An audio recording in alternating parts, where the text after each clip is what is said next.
রাস্তায় বিপদে পড়েছেন এই দোয়া পড়েন, অফিসে বিপদে পড়েছেন এই দোয়া পড়েন, ঘরের ভেতরে বিপদে পড়েছেন এই দোয়া পড়েন।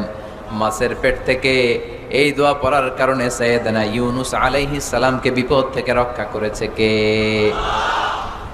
এটা মুসিবতে পড়ার দোয়া। মুসিবতে পড়লেই আমরা এই দোয়া পড়বো, মনে থাকবে?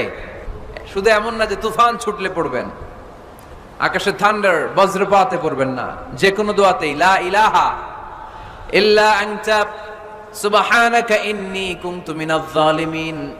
লা ইলাহা, কোনো মাবুদ নাই, ইলাহা নাই, ইল্লা আনতা, আল্লাহ তুমি ছাড়া কোনো উপাস্য নাই, সুবহানাক তুমি পবিত্র, ইন্নী কুনতু মিনাজ জালিমিন আমি জালিমদের অন্তর্ভুক্ত। ঠিক কি না? আবার অনেকের মুখের মধ্যে গিড়া লেগে যায়, কথা বলতে পারে না, আটকে যায়, বাংলায় বলে তুতলামি। কি বলে? আছে, এরকম আছে। সাইয়েদনা মুসা আলাইহিস সালাম কথা বলতে গেলে আটকে